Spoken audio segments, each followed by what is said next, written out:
You wake before the sun, not because you want to, but because the cold air has found a way through the cracks in the warped wooden walls of your hut and is gnawing at your toes. The fire in the small clay bricked stove died hours ago, and the warmth has left without saying goodbye. You pull the wool blanket tighter, but it is as useless as a wet rag. Your breath is visible in the dim half light. The smell of smoke from yesterday's work clings to your clothes and hair as if it had taken root there. Somewhere outside, in the dark, the pig belonging to your neighbor snorts and shuffles through the heap of sawdust you dumped yesterday. The sound is strangely like a wet rag dragging across stone.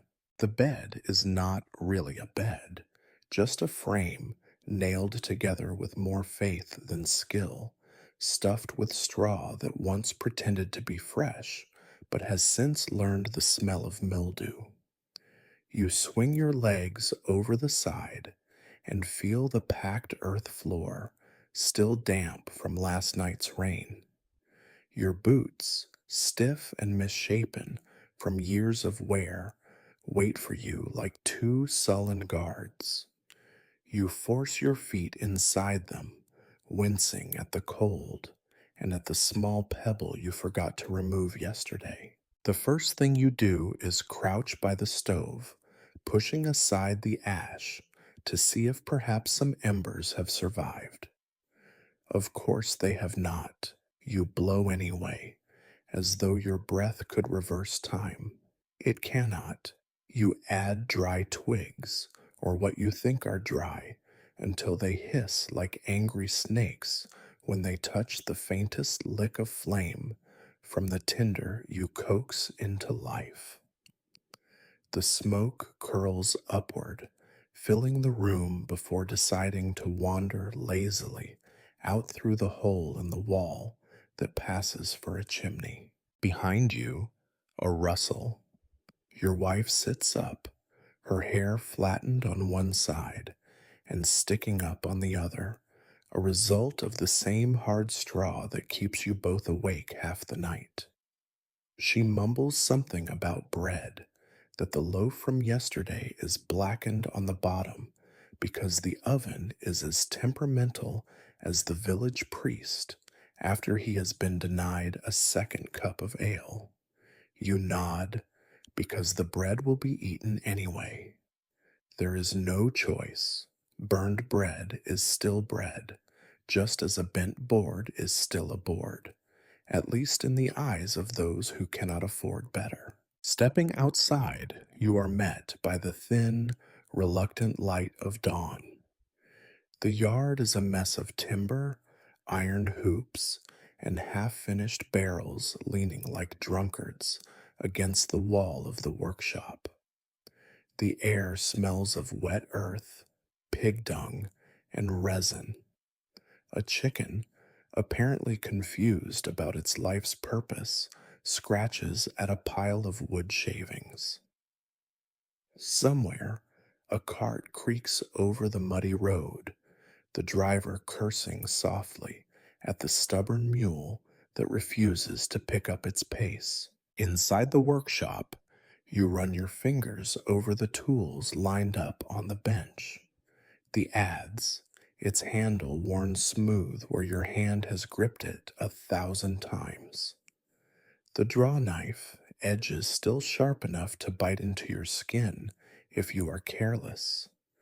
The mallet, with a crack running down its side that you have been meaning to repair for months. Each piece is familiar to the point of boredom.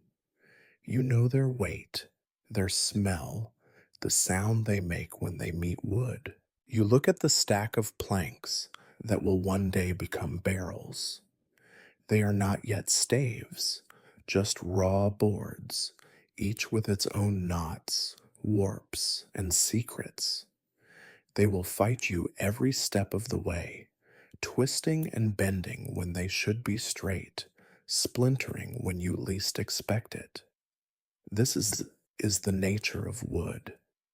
You do not shape it so much as bargain with it, and sometimes you lose. As you begin to set up for the day's work, you hear voices outside.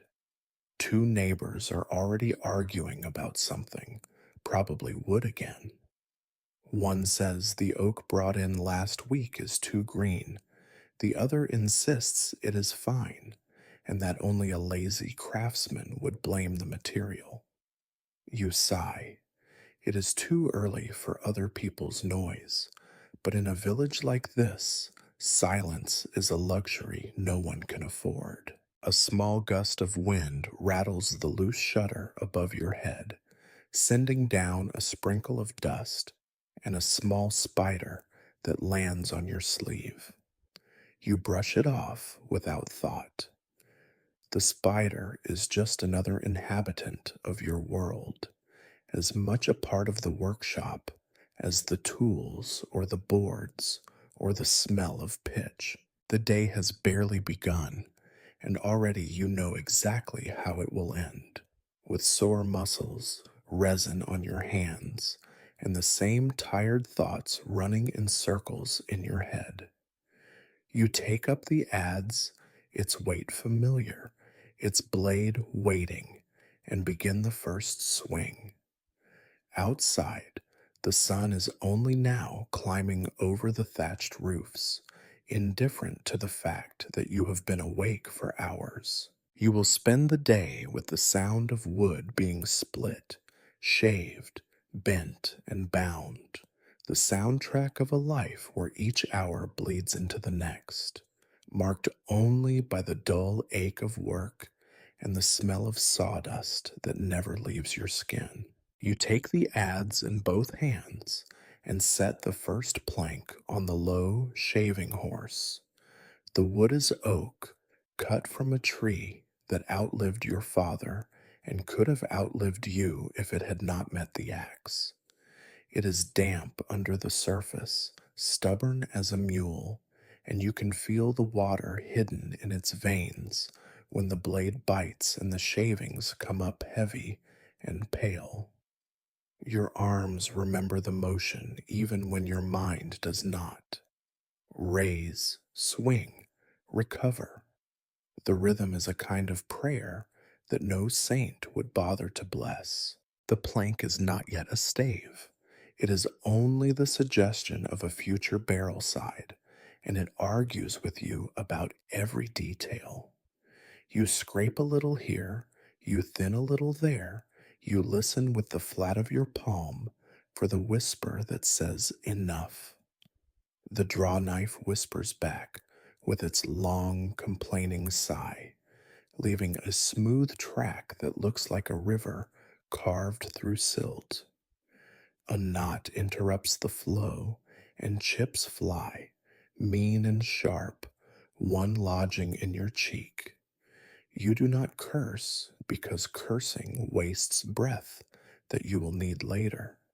You spit a taste of tannin and blood and keep shaving. By the doorway, the morning light has brightened from gray to the color of dirty straw. A neighbor child lingers there, a thin boy with a face already learning the shape of hunger, who stares at your hands the way a stray dog watches a butcher's blade. He asks nothing. He just breathes and fogs the air with curiosity.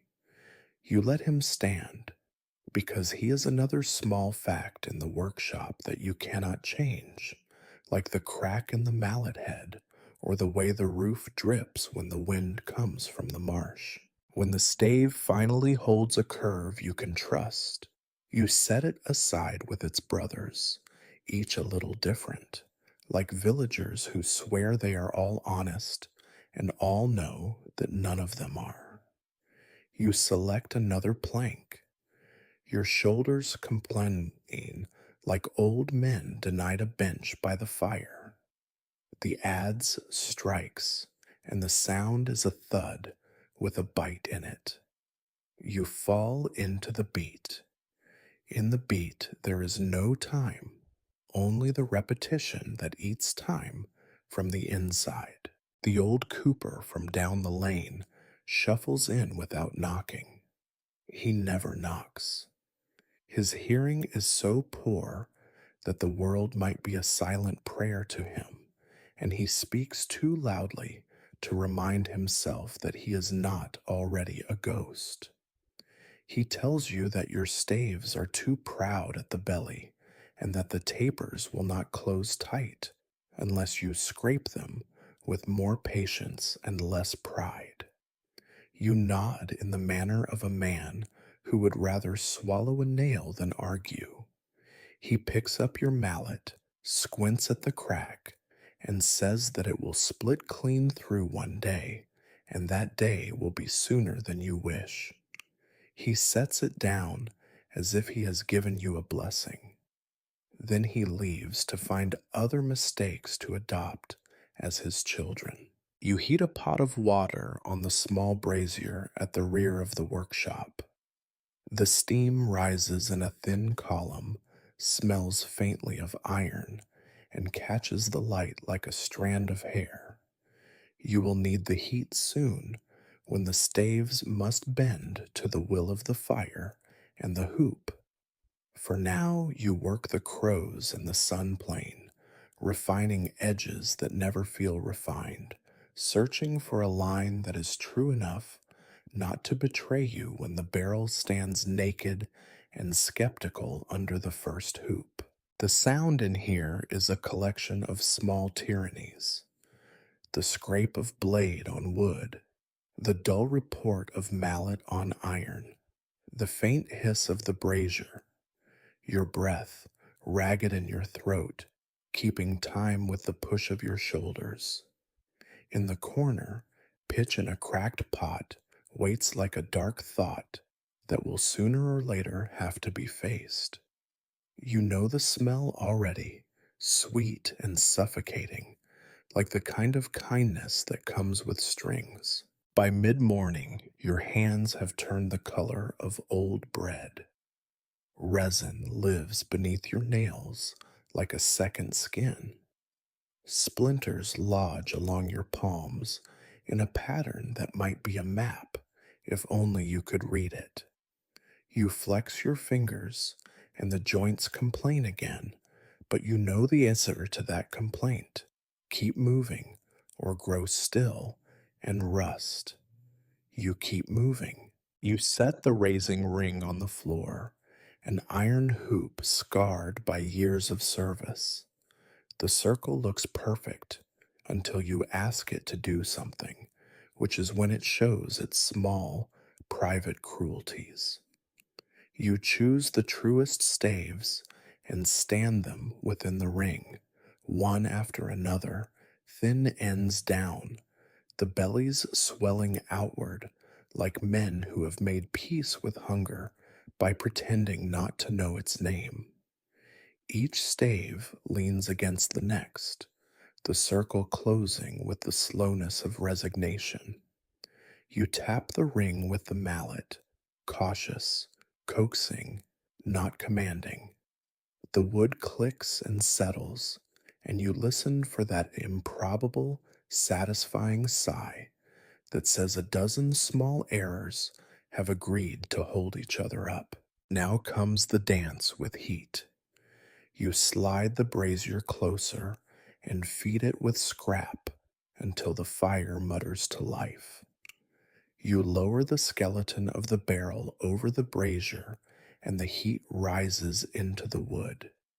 You watch for the moment when the staves begin to think about yielding. Too soon, and they will split. Too late, and they will scorch. You wet the outside with the steaming cloth, a hiss that smells like rain inside a church. The air turns hazy. Your eyes sting, and your throat tastes like the bottom of a kettle. You pull the temporary hoop down with the windlass and the staves bend, not because you are strong, but because the fire has done its quiet persuasion. There is a point in the tightening when everything feels like it will fly apart. You can hear the fibers of the wood complain, a dry, whispering crackle that makes the small hairs on your forearms stand up. You hold your breath and give the hoop one more steady pull, not a blow, but a firm suggestion. The circle closes. It holds. You let out the breath and only then notice that your shirt has glued itself to your back with sweat. The apprentice from the next lane brings a bundle of hoops and stands at the threshold, afraid to enter, as if your shop were a chapel and he a sinner with mud on his boots. You wave him in, and he picks his way through the drifts of shavings. He smells of smoke and old onions and the river. He tells you the merchant wants barrels for salted fish, and he wants them yesterday. You tell him that yesterday is gone, and tomorrow is the same as today, but with a different name. He does not laugh. He leaves the hoops and the echo of your words behind. You fix the raising with two more hoops, setting them in place with the driver and the mallet. Each strike is a reminder to the wood that it is now part of a plan larger than its grain. The barrel grows heavier in your hands, which is a compliment paid in pain. You turn it end for end, check the bulge, sight along the lines. It is not perfect, nothing is. Imperfection is the tax that the world collects on every breath. You pay it and keep working. The crows comes out again so that you can cut the inside groove that will take the head.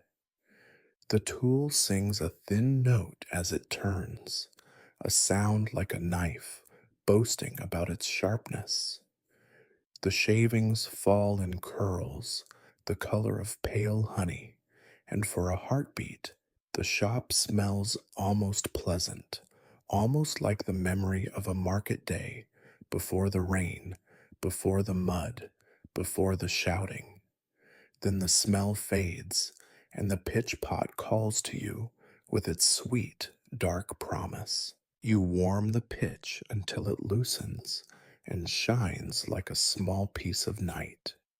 You pour, you spread, you tell yourself you are sealing the wood against leaks, though what you are really doing is offering it a pact. It will hold water, or brine, or ale, and in return it will be allowed to exist as something other than a tree that was cut down. The smoke from the pitch clings to your hair, and your tongue turns bitter. You hold the barrel and feel the faint tremor of heat under your palms. You fetch the rough heads, two circles that are not quite circles, made of boards tongued and grooved and pinned together with pegs that know they are only temporary. You plane the edges, test the fit, trim again. There is a grim satisfaction when the head drops into the crows and rests there like a thought that finally finds its word. Another hoop answers with a ring when you set it and drive it down, the sound traveling by your arms into the ache that lives there. Outside, the light has shifted without asking your permission. Your stomach tries to remind you about food. You ignore it for a few more motions because stopping breaks the spell, and the spell is the only thing that makes work bearable. You check for gaps with a sliver of reed. Where the reed slides too easily, you tap the hoop or heat the stave or persuade it with a wet cloth and a muttered insult.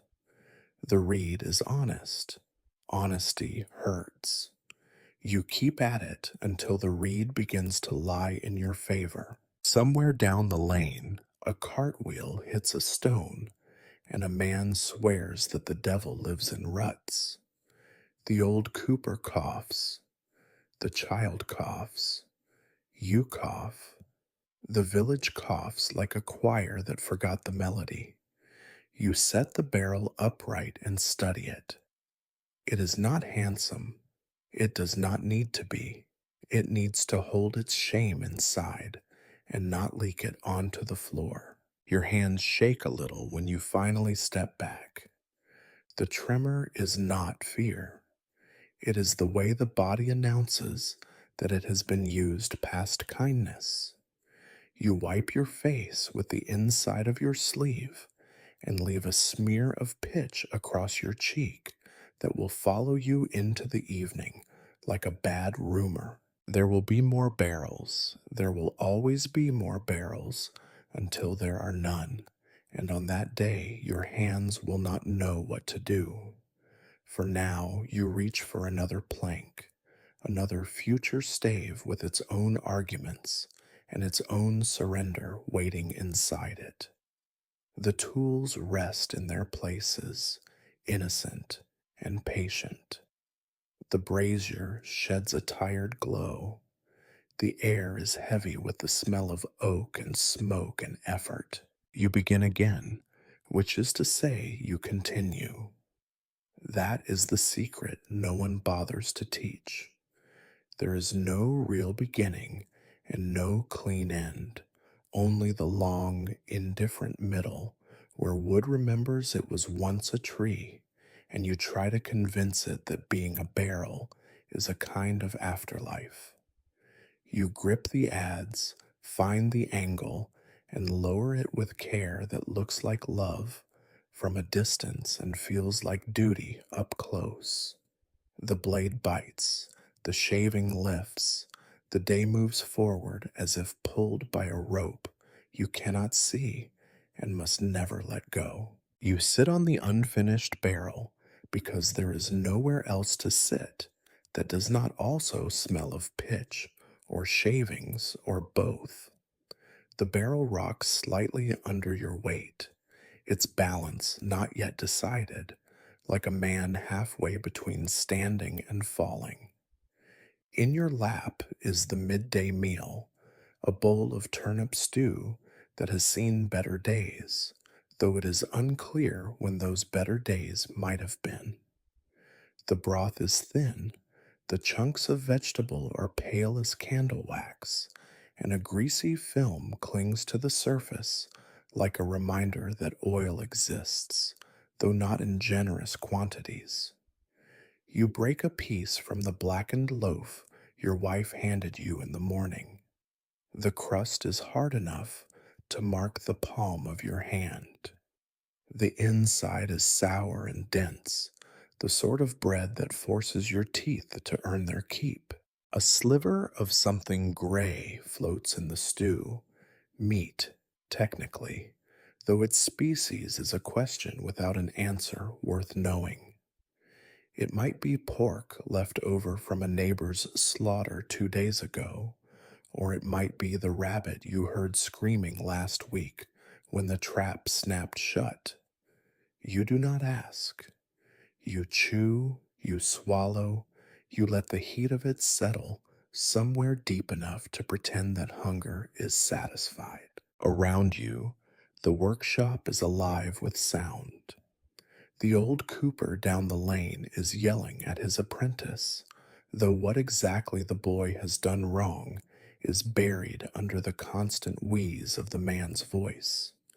The lad mutters replies, words sharp enough to cut, but too quiet to reach their target. The argument ricochets off walls, mingles with the metallic ring of a hoop being driven home, the steady scrape of a plane, the cough of someone who has worked with wood dust too many winters in a row. Every cough here sounds different.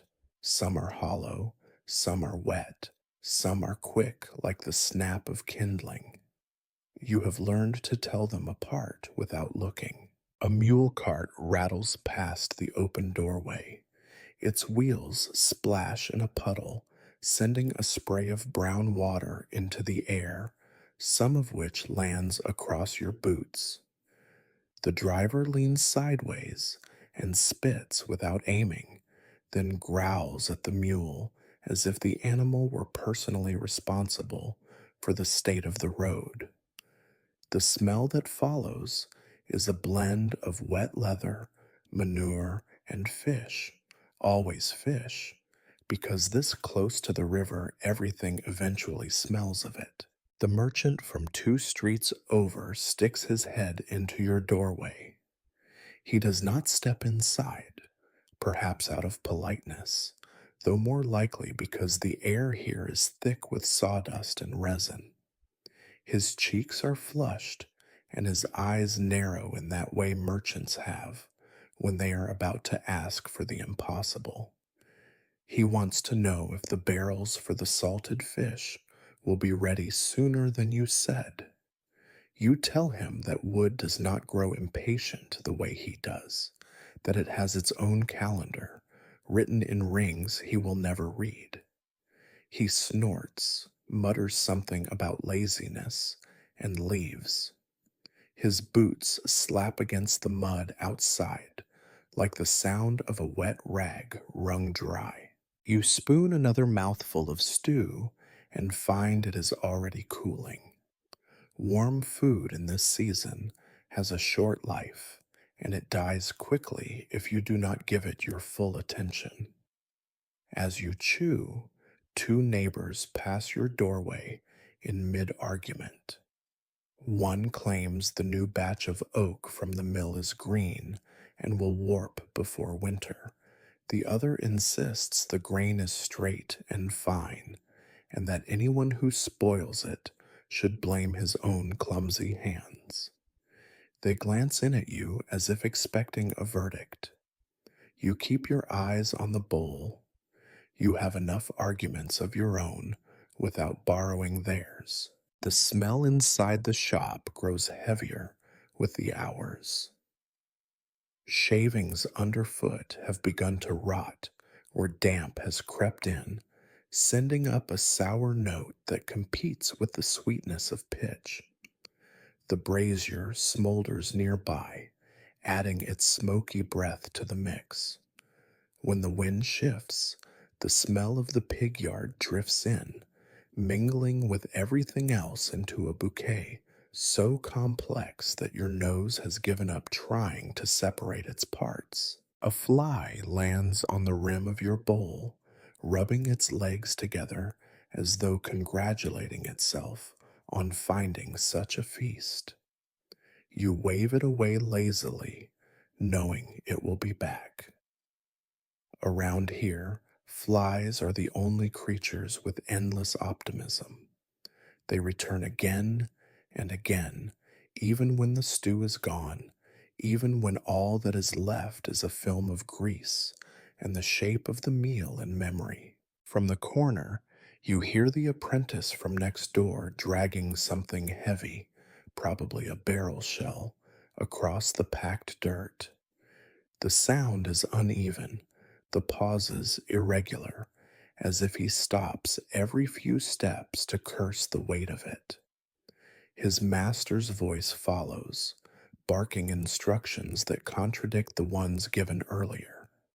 The boy answers with the clatter of tools dropped carelessly into a pile. Somewhere beyond the noise, a dog barks once, twice, then gives up.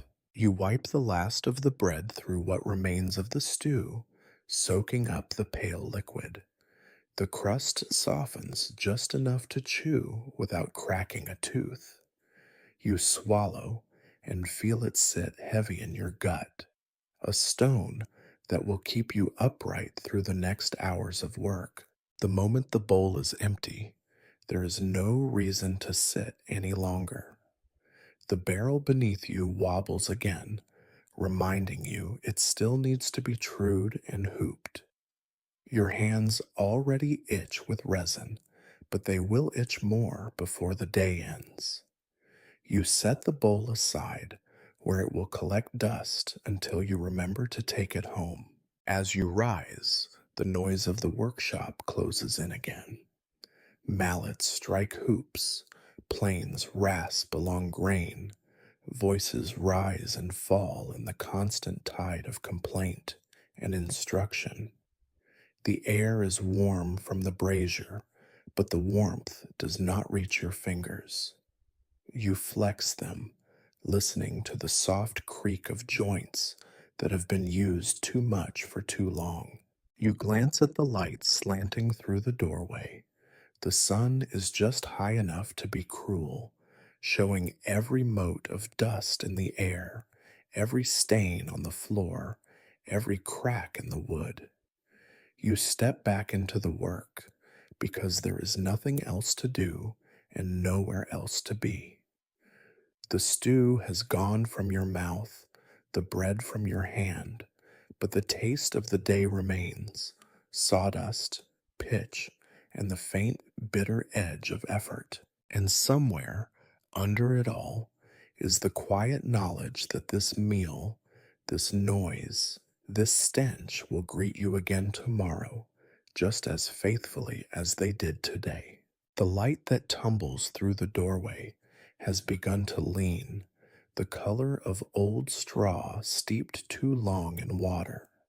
You feel the tilt of the day not by the sun, which you seldom look at, but by the weight in your arms and the way your back has turned into a plank that refuses to bend except when pain commands it. You turn the barrel on its side, and the rim kisses the floor with a weary scrape. The shop's noises have thinned, but they have not fallen silent. Somewhere a plane still rasps, thinner now, like a tired sawtell trying to sing. You set the driver onto an iron hoop and raise the mallet. The crack zigzagging down the mallet head has grown from a hair into a line with opinions. You tell yourself that it will hold for one more evening. Work always promises that it is only one more task. You bring the mallet down and feel the shock in your shoulders, a small bolt of evening lightning that leaves your fingers tingling. The hoop slides a fraction. You strike again and again until it sits where it is meant to sit, the ring answering in a blunt metal voice. When you are not striking, you are listening. You listen for the treacherous whisper of a stave that is thinking about splitting. You listen for the small, mean creak that says a hidden knot is being asked to serve beyond its patience. You listen for the quick note that means the driver has glanced off iron and wishes to bury itself in your foot. You have learned these languages the way a child learns to fear a certain tone in an elder's voice. They save you as often as they fail you. You lower the mallet for a moment, and only then notice the sticky stripe of pitch that has dried across your cheek like a mark left by a careless saint. Your shirt is damp at the collar and dry in salt-stiff rings under the arms. You smell of smoke and oak and the faint sourness of turned sweat. The smell has become your herald. Your wife can tell when you are 3 doors away without looking up. Outside, the sky has begun to gather clouds like a miser collecting coins. You hear the first soft punctuation of rain on the thatch, spaced far apart, like a conversation between people who do not wish to speak. The wind changes, and a thread of cold snakes under the door, up your sleeves, under your skin. You lift the brazier a little closer to the barrel's belly and feed it shavings. The flame brightens, then slumps, then brightens again, mirroring your day. There is one last hoop to seat before you dare call this thing a barrel. You square your stance and begin the sequence, careful and patient, because evening is when caution frays. The driver skids, Your hand slips, and the mallet, faithful in its ambition and careless in its loyalty, kisses your brow with the wooden corner of its head. The kiss draws blood with courtly efficiency. You stand very still, a heartbeat longer than necessary, as though stillness could persuade pain to reconsider its visit. Then you taste metal at your lips where it runs down, and you laugh once, a humorless sound that fogs the air. The old Cooper's prophecy has arrived in a different costume. You sit on the shaving bench, press the heel of your hand to your brow, and feel the pulse knock back. The blood finds its way along the lines in your skin and drops onto the floor beside the black freckles of pitch and the brown constellations of mud. For a moment, the drop is bright. In this shop, nothing stays bright for long. It darkens as it dries, joining the language of stains that you have stopped trying to read. Footsteps pause in the lane. A monk in a patched habit passes the open door, carrying a small basket against the rain. He stops as if the open mouth of your workshop has spoken a question. He looks in with the quick, clever eyes of a man who knows too much about sin and not enough about heat. He says something about the lateness of the day, about the importance of rest, about how the soul requires silence. You look at your hands and explain that the soul may well require silence, but the fish merchant requires barrels, and the fish will not wait for a sermon before it rots. The monk nods with an expression that tries to be forgiveness and fails. He offers a blessing that smells of damp wool, then continues down the lane, shoes slapping softly, like prayer beating its fists against a shut door. You wipe your brow with the inside of your sleeve and leave a smear that joins the other smears. The rain finds its confidence and grows louder on the thatch. A drip starts near the far post, a reliable leak that wakes only when the wind arrives from the marsh. It taps into a shallow pan that has dented corners and a dented history. The tapping becomes a metronome, and you give yourself to its patience. You lift the mallet again.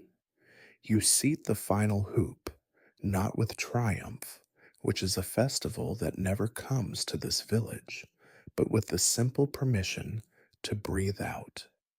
The barrel stands, more sure of its shape than you feel of yours. You tilt it upright and set your ear against the stave, listening. It speaks in small, wooden breaths. You imagine it full of brine, saying nothing, doing its work in darkness, important only when it fails. You think, not for the first time, that the barrel is a sermon about utility. No one praises it when it holds. They notice only the leak. Perhaps the monk ought to preach that. The old cooper shuffles by the doorway and does not enter. He does not need to. His eyes measure the curve through the rain, and his mouth turns in the direction of approval without wasting the energy to arrive there. He coughs. The cough has the texture of wet ash.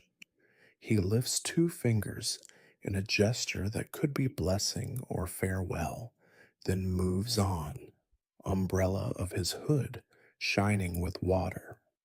You watch him go and wonder which will split first, his ribs or your mallet. Your stomach remembers its work and complains.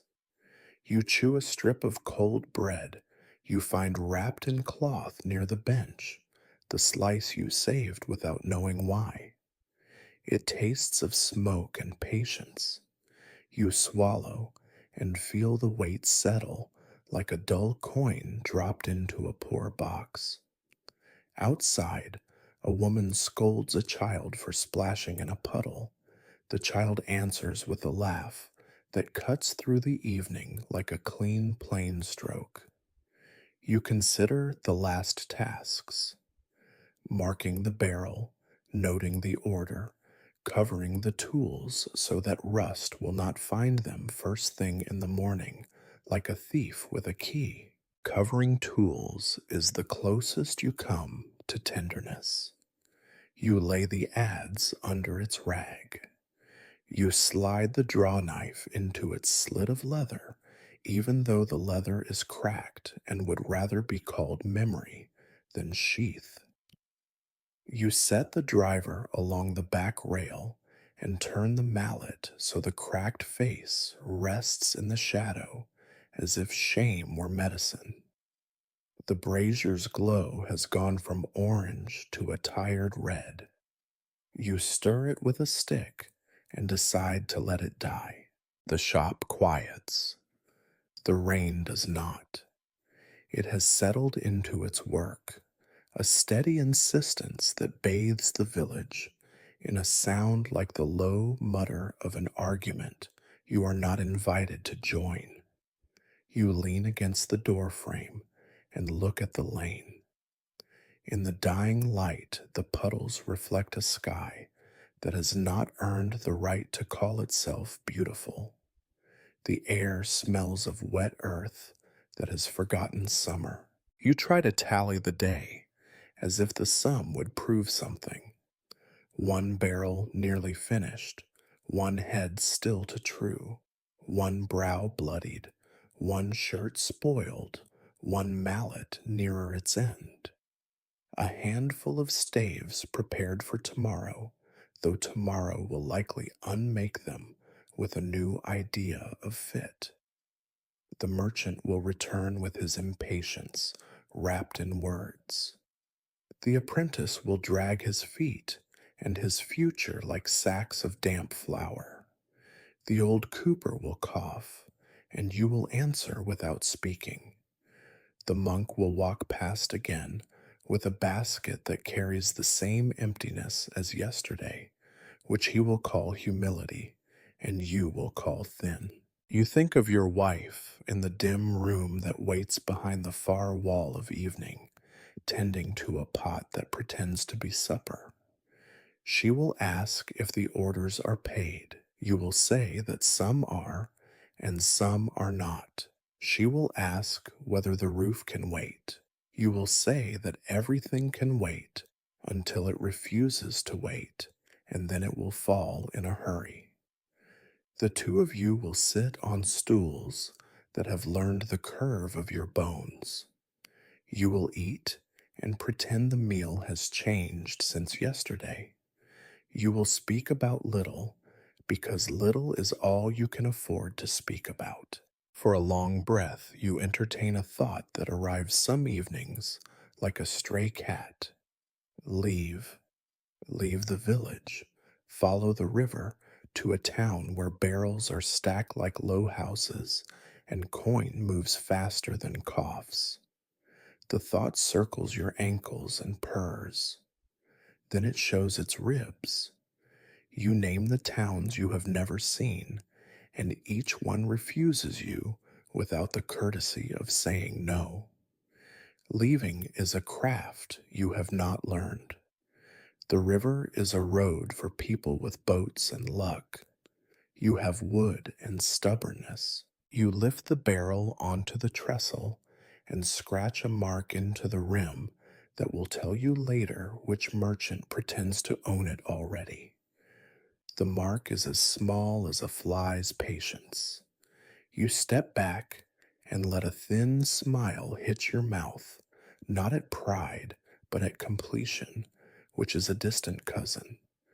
The barrel stands there with the plain dignity of objects that do not care what you think of them. You envy it a little. When you finally close the door, the shop becomes a dark animal curling around its heatless heart. You feel along the wall for the latch and slide it home. Your palms burn where the day has bitten them.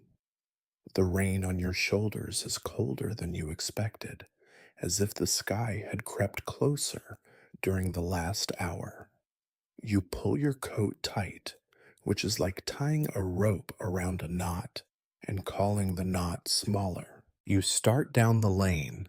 The mud takes your steps and gives them back with reluctance.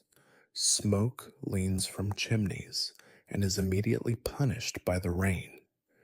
A dog noses at a heap of spoiled straw and finds nothing. The bell at the chapel gives a single tired note that could mean prayer or warning or both.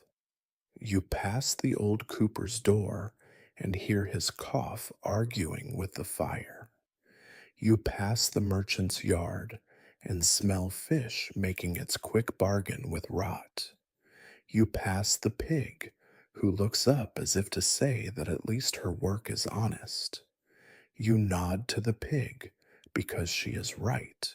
Your house greets you without enthusiasm. The door complains when you push it, the hinge long past any hope of grace. Warmth is a rumor inside, faint, but still more than the lane. Your wife looks up and says your name in a voice that makes the room less smaller than it was a heartbeat ago.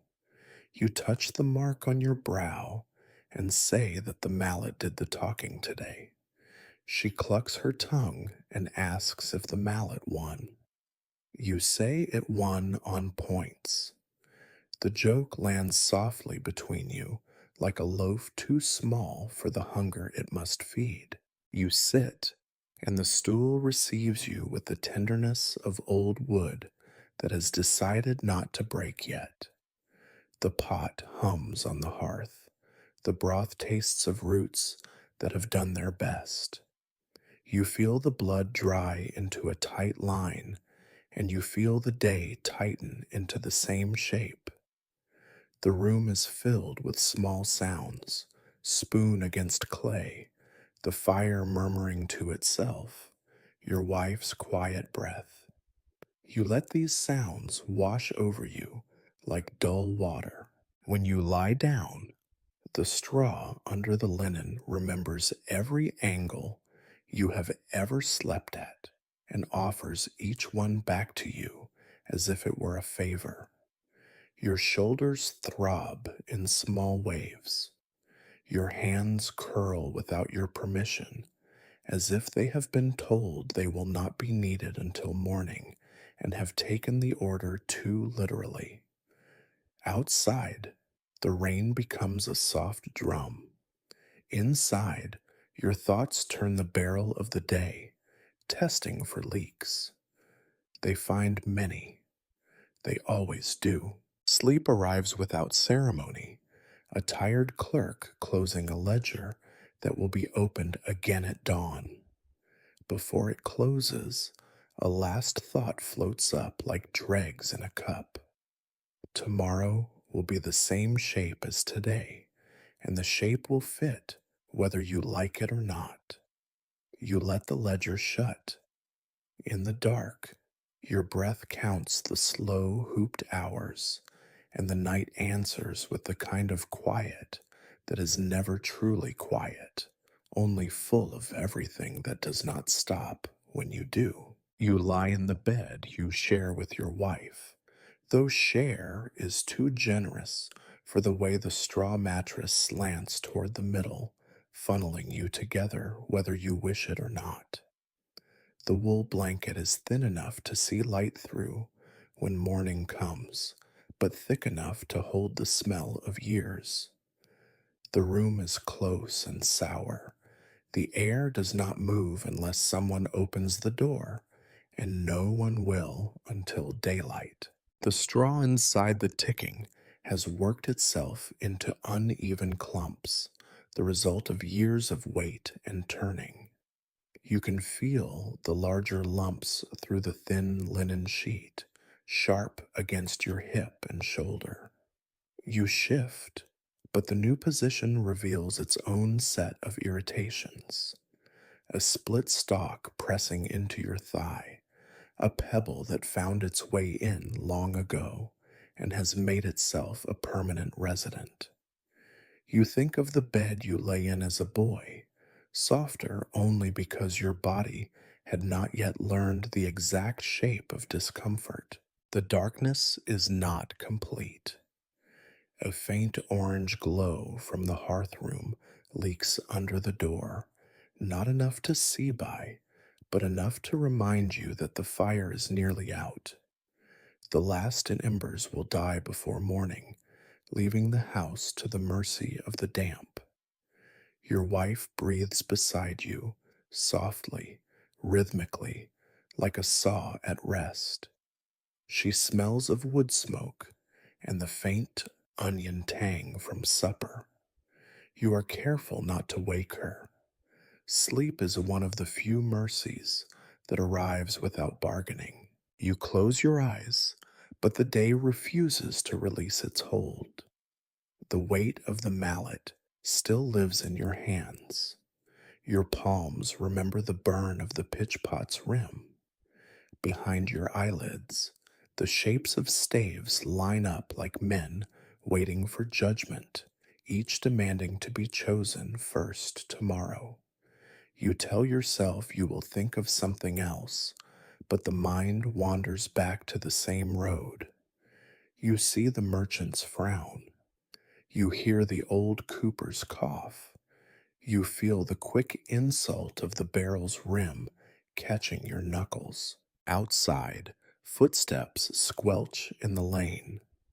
Someone is moving a barrel, rolling it through the puddles, its wooden drumbeat echoing between the walls of houses.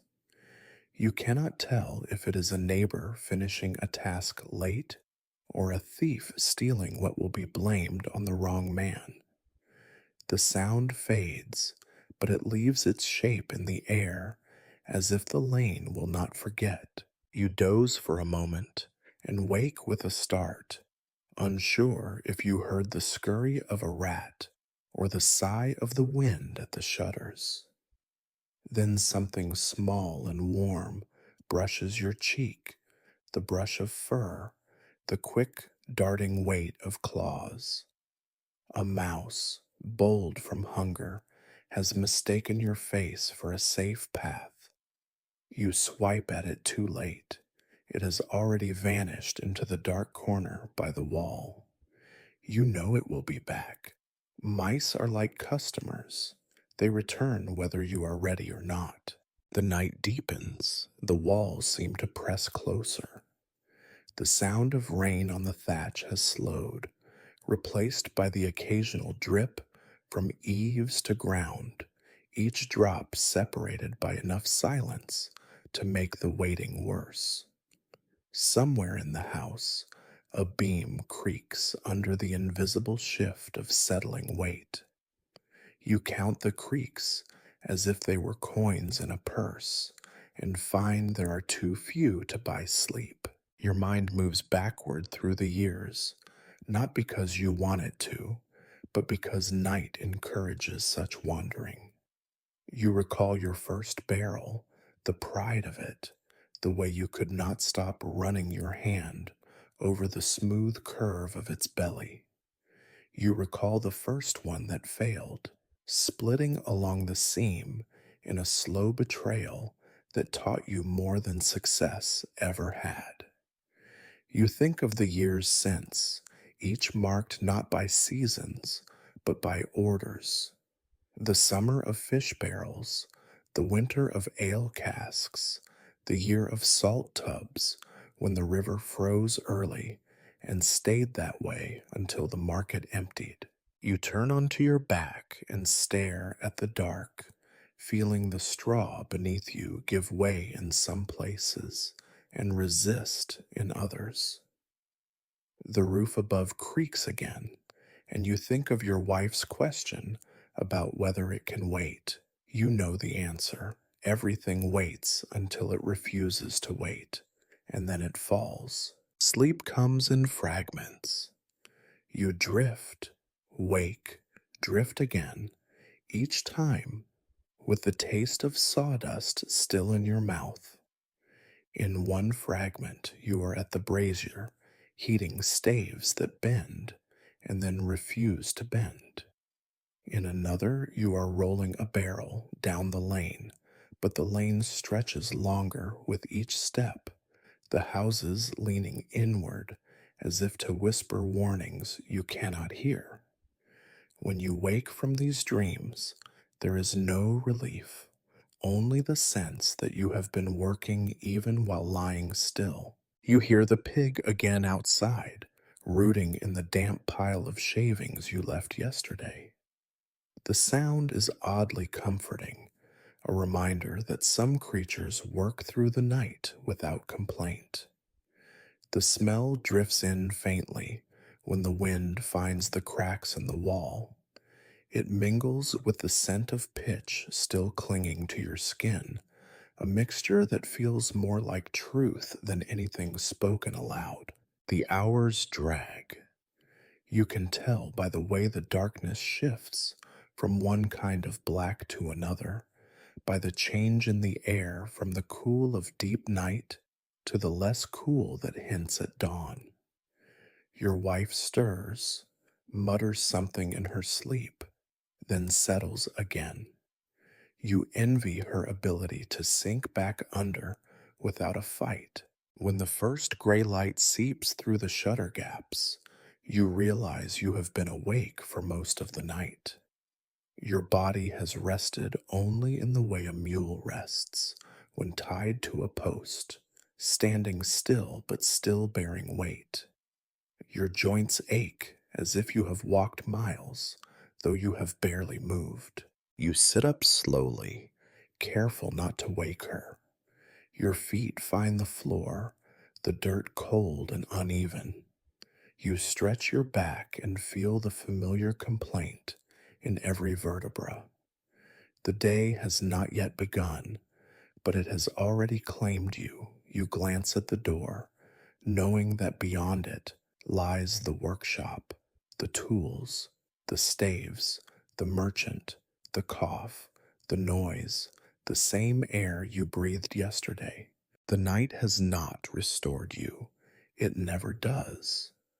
But it has passed, and that is all that matters. You pull on your boots, stiff as boards, and the leather bites at your ankles. You take a deep breath that tastes of straw and wood smoke and the faint iron of dried blood at your brow. The world outside is waiting, wet and gray. The barrels will wait for no one. And so, as you have done every day for years without counting, you stand, you step forward, and you begin again.